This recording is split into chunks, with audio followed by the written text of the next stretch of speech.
তোমাদের মধ্যে কারা এরকম আছো যারা পড়াশোনাটা হয়তো করছো, কিন্তু পড়াশোনাটা যেরকম ভাবে করছো পরীক্ষার সময় সেইভাবে লিখে আসতে পারছো না? পরীক্ষার সময় নার্ভাস হয়ে যাচ্ছ, কনফিডেন্সের অভাব বোধ হচ্ছে, পরীক্ষার আগে তোমার মনে হচ্ছে এ বাবা আমি মনে হয় সব ভুলে গেছি, আমার আর কিচ্ছু মনে নেই, যা পড়েছি সব ভুলে গেছি। এই জিনিসটা কাদের কাদের হয়?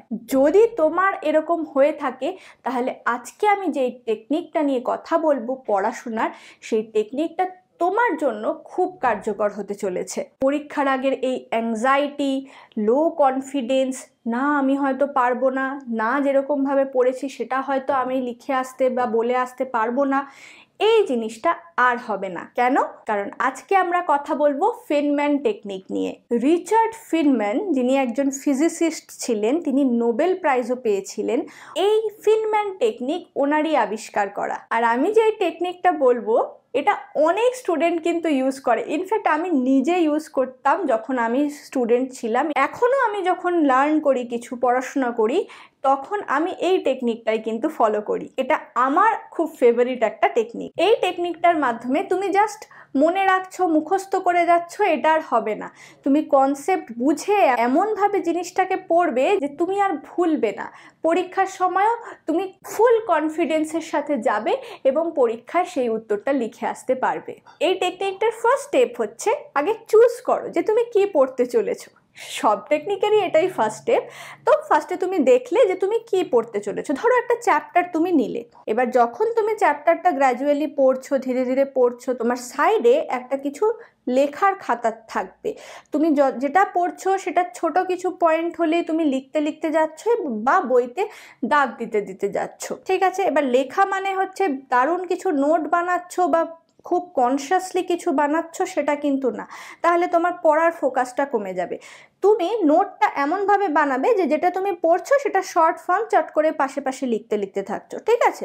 ওটা একটা রাফ শিট টাইপের তুমি ইউজ করবে। এরপরে সেকেন্ড স্টেপ, যেটা খুবই ইম্পর্টেন্ট স্টেপ, সেটা হচ্ছে তুমি উঠে দাঁড়ালে এইভাবে, যেরকম আমি এখন দাঁড়িয়ে তোমাদেরকে বলছি, ঠিক সেম ওয়েতে তুমি দাঁড়িয়ে সামনে কল্পনা করো তুমি সামনে কাউকে বোঝাচ্ছ, কোনো স্টুডেন্টকে বোঝাচ্ছ। তুমি ওই চ্যাপ্টারটাকে বা যেই পার্টটা তুমি পড়েছো সেই পার্টটাকে বোঝানোর চেষ্টা করো। আমি এটা বরাবর করেছি। দেখো আমি কিন্তু তোমাকে দেখতে পাচ্ছি না, আমার সামনে মোবাইলটা রাখা, আমি মোবাইলে ভিডিও শ্যুট করছি, কিন্তু আমি কিন্তু ইমাজিন করছি যে আমি তোমার সাথে কথা বলছি, তাই জন্যই আমি তোমার সাথে এই কানেকশনটা বজায় রাখতে পারছি। তোমার সামনেও হয়তো কোনো স্টুডেন্ট নেই, তুমি ব্ল্যাঙ্ক দেওয়ালকে পড়াতে পারো, বা তোমার যদি মনে হয় তুমি দেওয়ালে একটা স্টুডেন্টের ছবি বসিয়ে দাও, তুমি তাকে পড়াও। ইমাজিন করো যে তুমি কোনো স্টুডেন্টকে বোঝাচ্ছ, সেইভাবে তুমি যেটা পড়েছো সেটা কমপ্লিটলি ভালো করে বোঝানোর চেষ্টা করো। এর ফলে দুটো লাভ হয়। এক নাম্বার, কোনো বিষয়ে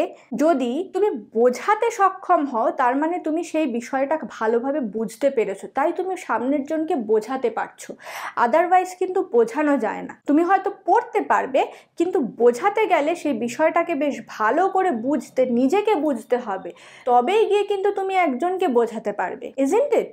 সেকেন্ড লাভ হচ্ছে যে এটা বোঝাতে বোঝাতে ধরো তোমার কোথাও আটকে গেল, খুব স্বাভাবিক, তুমি যে পুরোটা ভালোভাবে একবারেই বুঝিয়ে দিতে পারবে সেটা নাও হতে পারে, কিন্তু যখন আটকাচ্ছে তার মানে এটা একটা গুড সাইন যে এই জিনিসটা তোমার বুঝতে বাকি আছে, এটা একটা গ্যাপ। তুমি গ্যাপটা, তোমার লার্নিং এর একটা গ্যাপ তুমি আইডেন্টিফাই করতে পারছো যে এই জিনিসটা তুমি পড়েছো কিন্তু এই জিনিসটা তুমি বোঝাতে সক্ষম হচ্ছ না, মানে এই জায়গাটাতে তোমার একটা গ্যাপ রয়েছে এবং এই জায়গাটা তোমাকে আরো ভালোভাবে পড়তে হবে।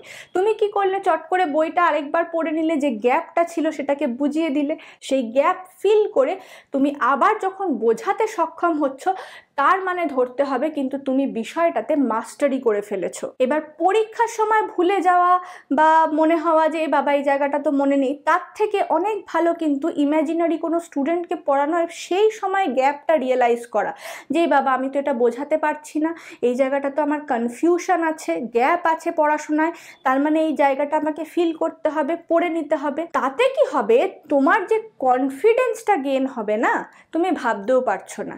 একটা টিচার কি পড়াতে ঢোকার আগে বারবার নার্ভাস হয়ে যায়, এ বাবা কি হবে, আজকে কি পড়াবো? না, দেখবে তারা যেটা পড়ায় সব টিচার সব কিছুই যে পড়াতে পারছে, সবেতেই মাস্টারি, সেটা কিন্তু নয়। কিন্তু একজন টিচারের এটার ক্ষমতা থাকে যে তারা ভালো করে বোঝাতে পারেন।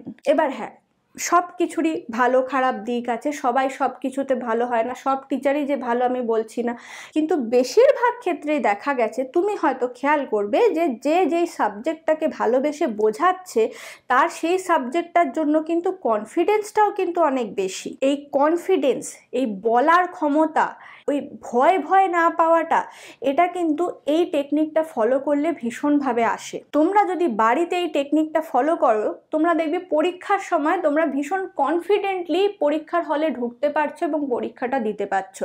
তোমার মনে হচ্ছে না এ বাবা আমি লিখতে পারবো কিনা, কারণ তুমি এখন জানো যে তুমি একটা ছোট বাচ্চা, তোমার থেকে কোনো বয়সে ছোট বাচ্চাকে অথবা তোমার বন্ধু বান্ধবকে তুমি এই বিষয়টা ইজিলি বুঝিয়ে দিতে পারবে। তুমি সেই লেভেলে পড়াশোনা করেছো যে তুমি ওই বিষয়টা আরেকজনকে বোঝাতে পারবে।